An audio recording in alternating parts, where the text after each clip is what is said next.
back to part 2 of this 22 Blu-Ray most watched. So let's crack into it, shall we? Or the second part. Okay, next one is Martin Lawrence. He has gone downhill now, but when I first watched this with my dad, we laughed our heads off, and I keep quoting it with my workmate, and you know, I could just put this in. Why do I keep on saying that? I put it in every time. But yeah, anyway, this is Blue Streak, one of my guilty pleasures as well. Yeah, just very, very funny. Again, like I said, I quote this with my mate from work, and it's just, I don't think you can go wrong with Blue Streak. It's just loads of funny moments in it, and if you haven't seen it, it's very cheap. This version is not really an upgrade. It's just a little bit more better than the DVD. So yeah, if you get the DVD for cheap, I'd get this. But yeah, it's Blue Streak. Right, the next one I had. Well, I showed you the second one in the series, but I do like the first one. I remember, yeah, that's Nightmare on Elm Street, Wes Craven. I watched this when I was in school.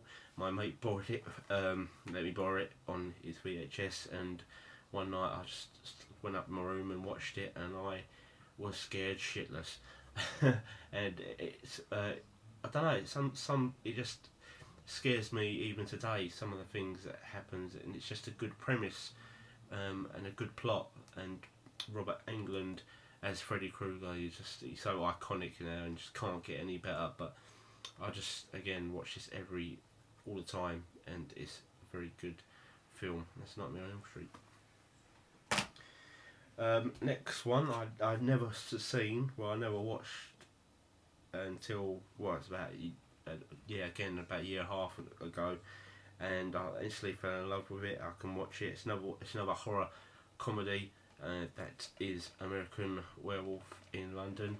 Again, when he transforms in the middle of the film, when he transforms, he slowly see him transform into a werewolf. Sorry, it's just very, very good effects, and yeah, you can see why this got an Academy Award for like best makeup and that. And so, it's again, you wouldn't think a horror is instantly rewatchable, but this one for me is, and it's just very good, a very good film. That's American Werewolf in London.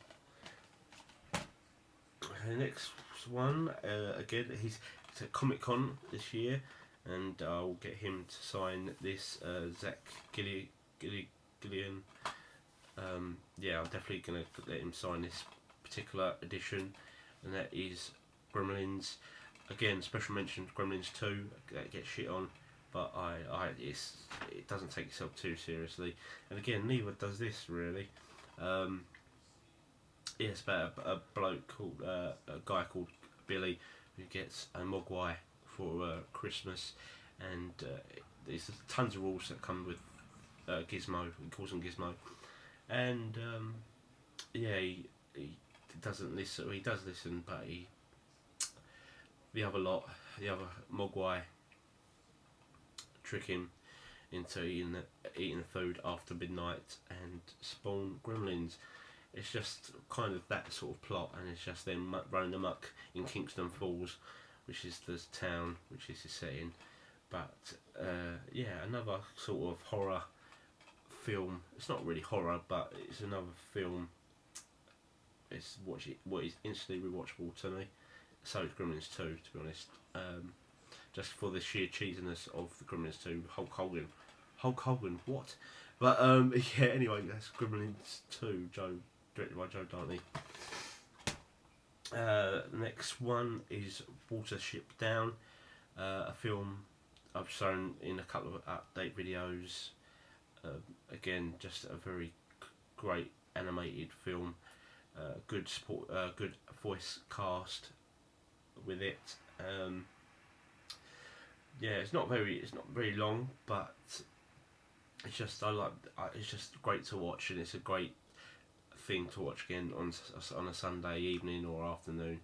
Just stick this in and you won't be disappointed. And if guys, please, I recommend you to please pick this up and watch it.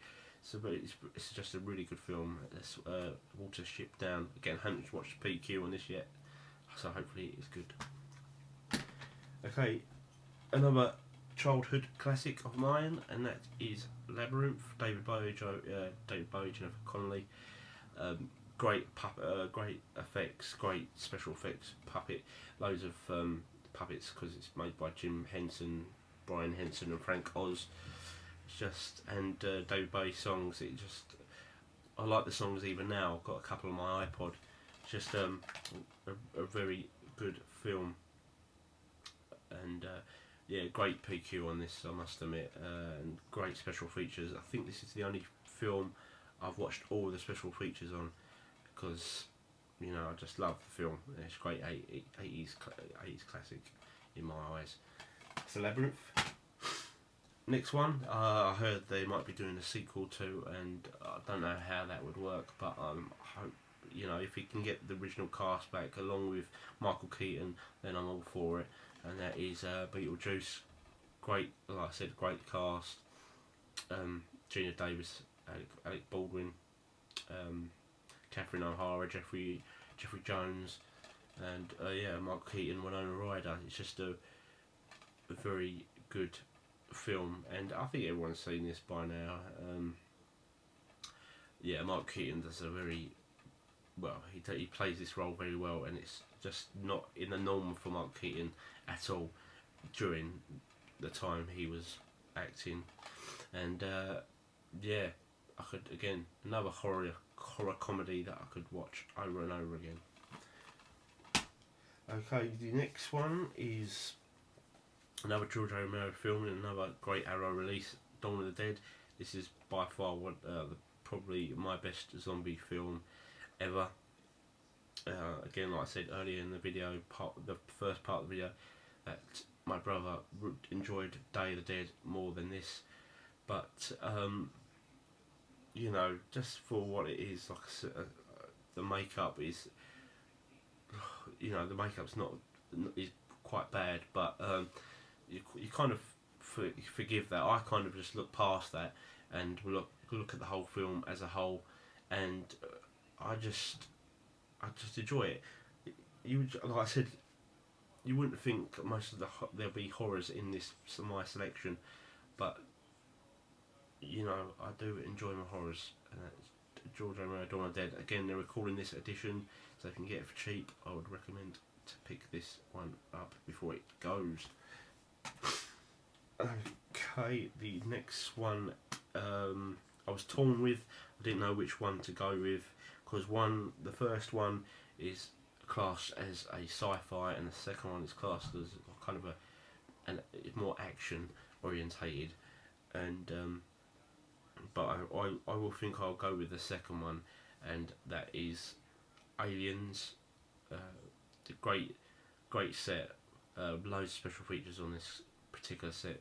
It's like 60 hours of, I'm slowly working my way through it, but yeah, Aliens as a whole, I think is much better. Is a much better film. I know I'm going to get slaughtered, but the two, I know the two different genres of film, as I've said, but you know, I just can't get enough of Aliens. It's just, I don't know which one I prefer, like theatrical or director's cut. I'm not quite sure. Director's cut is very, very long, but yeah, again, Tom Skerritt, who plays Dallas, is going to be at the Comic-Con, and I'm going to try and get him to sign this particular edition as well. So yeah, again, very good, a good film, Aliens, and yeah, watch it if you haven't seen it. The next one, I remember it came out near my birthday, and I just got the whole franchise, the whole toys and everything like that, and you know, I can probably class this as my best Disney film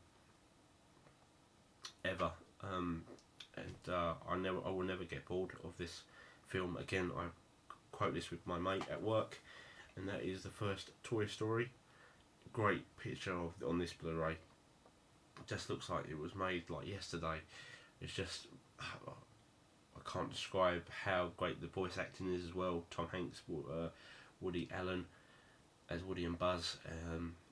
Again, like I said, this came out in 1905, right near the edge of my birthday, or near, I think it was like a week before, a week after my birthday.